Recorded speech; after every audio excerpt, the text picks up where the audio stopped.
It is about 10 after 7 on Tuesday, my third of 6 days. Right in the middle of things now. I'm going to Hollywood Studios this morning.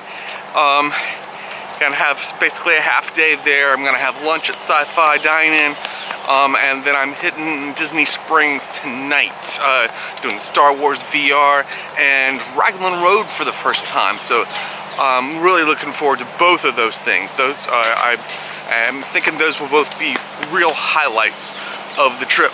But first, just a little bit of breakfast, tiny bit of breakfast, because I've got a lot of food coming at me today. So breakfast is gonna be small. Take two.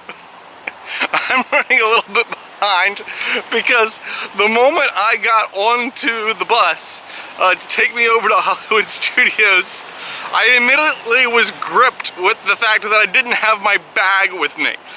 And I became worried that I had left it at the food court. Well, it turns out I didn't have my bag at the food court either. I'd left it in the room. But, you know, I didn't want to lose the stuff that was in that bag, so I just had to get right back on the bus and come back.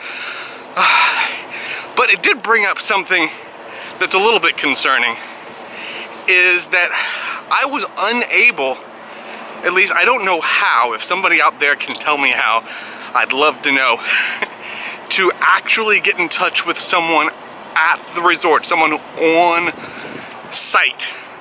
I spoke to 3 different people and they weren't able to help me.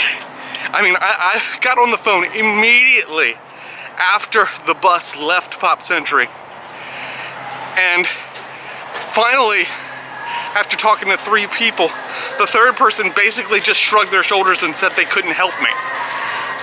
That 3rd person was at Pop Century, I think, but they just said, nah, we can't get in touch with anybody in the food court. Meh. What if you had a real, like, life or death emergency, how would you get in touch with someone at a specific resort? I don't know.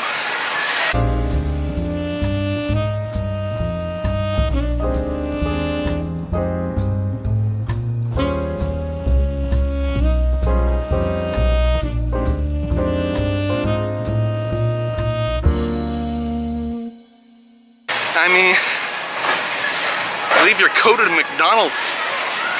You can call that specific McDonald's and someone there will pick up and they can tell you if they found your coat. Disney needs to fix this. It's a real issue. Alright, well, now here's the crowd waiting for the bus to Hollywood Studios. And I've given up my typical advantage. Oh well.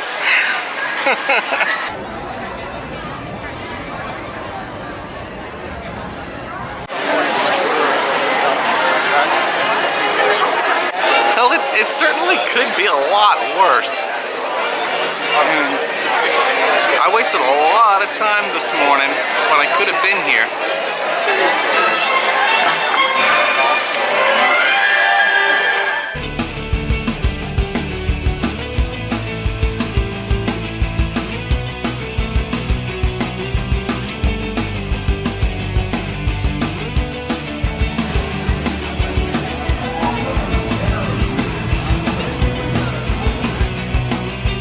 Gotta love this single rider line. I wasted 45 minutes this morning because I was worried about my bag. I had to go back to the resort and make sure that it was in my room and I hadn't left it at the food court. But I got here, went over here to Rock and Roller Coaster, got in this single rider line. It is now 3 minutes past 9 and I have completed my first attraction. The benefits of solo traveling. On to my next attraction.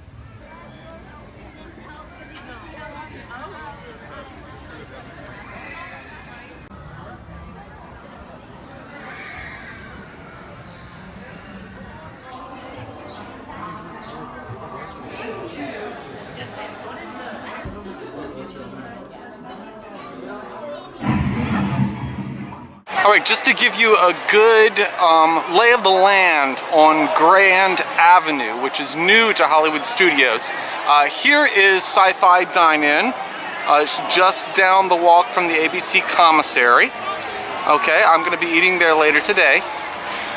But just right over here to your left, here's the beginning of Grand Avenue. That's the Baseline Tap House. Okay, more Grand Avenue over here. If that doesn't help you know where it is, look over here to your left.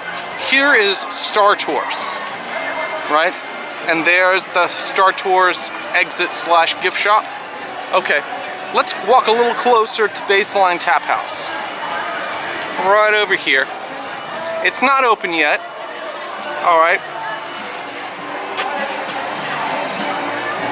It's for beer, cocktails, snacks. Okay. Pretty standard sort of neighborhood bar kind of look. Lots of outdoor seating.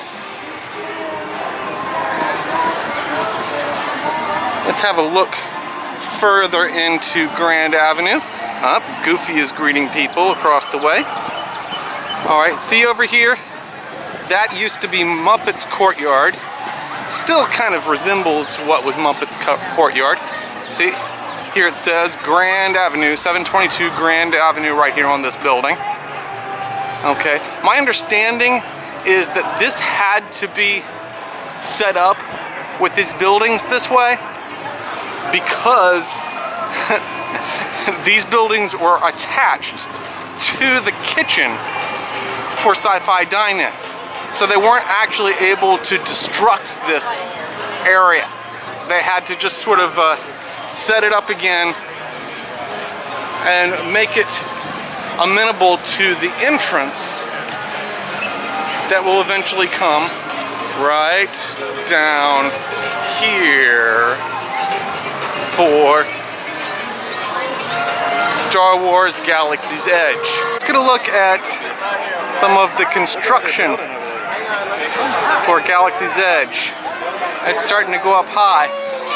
So you will be able to see it from Grand Avenue, from this vantage point. There's not going to be, apparently, a thematic shield. Well, we'll have to wait and see how it turns out. I'm usually a fan of certain areas being thematically sealed. Oh well, we'll see. This is going to be the entrance to Star Wars Land, right here. Okay. And Grand Avenue is going to help funnel crowds appropriately, both visually and when Galaxy's Edge is at its busiest, there'll be some overflow line down this area without actual attractions. It won't get in the way of actual attractions. This is nice. Little music shop window here. So really Grand Avenue is just sort of a themed area that continues the traditional Hollywood street theme of the front part of the park, which I'm glad of, because I was worried we were going to be eating away at that even more. See here, Muppets Courtyard is now known as Grand Park. See the sign? So ever since the time of 2017.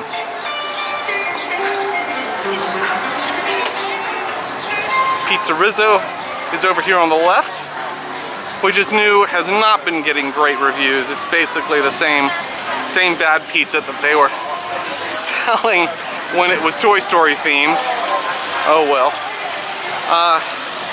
But the Miss Piggy fountain is still here and working. That's nice. It was turned into a planter for a little while.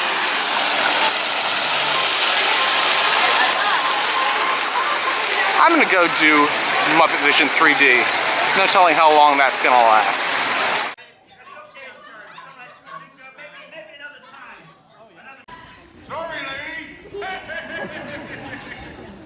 As always, the Muppets have great timing. Let me out of the show just 5 minutes before my Fast Pass opens up for Star Tours. So, nice.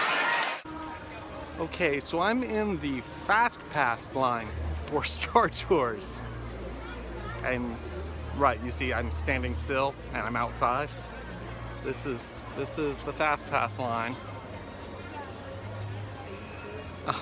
It's stretching all the way back. They've got a couple of cast members out there making a break in it so that other guests can walk through the line to get to other parts of the park, because apparently they gave away too many Fast Passes at this time. Keep it moving. Keep it moving, one step in front of the other.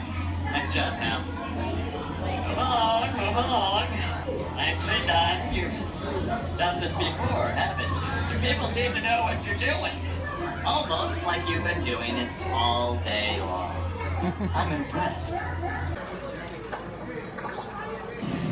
Stormtroopers will be deactivated for sure. Well, Star Tours was a little bit of a disappointment. Did not get any of the footage from the new trilogy. It was all prequel nonsense. Stuff I've seen a bunch of times before on this ride. But it's too busy here today to give it another shot. That's just gonna have to be it for Star Tours, most likely. Got a new marquee for what is now Walt Disney Presents instead of One Man's Dream. I guess, well, they're saying that it includes One Man's Dream, along with a meet and greet with Groot and Star-Lord, and a preview for what's coming at Hollywood Studios.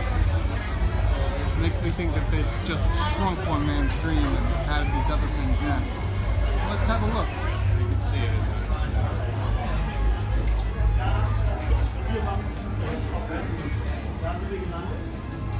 And make it behave like a real piece of scenery under the camera. Different elements in the scene were separated according to their varying distances from the viewer. With our original picture broken down in this manner,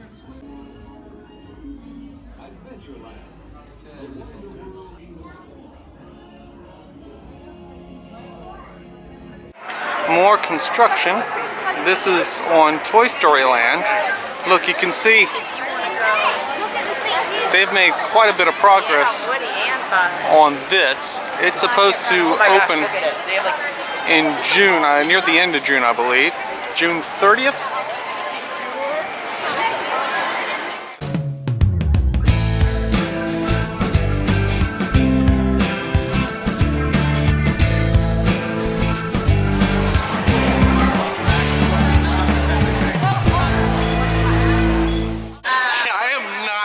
Toy Story Midway Mania. As many times as I've tried, I cannot get a higher score than the beaver category. I'm not sure what that means. I was at over 120,000, I guess. But yeah, beaver's as good an animal as I can get. I think a beaver is a pretty cool animal. Anyway, that's up with that. It's not all that important. But what is important? Lunch. Lunch is important. Heading over to Sci-Fi Dine-In, give that another try. Back in 2012, I was not impressed. So we'll see what they've got for me this time. Great theming. We'll see about the food.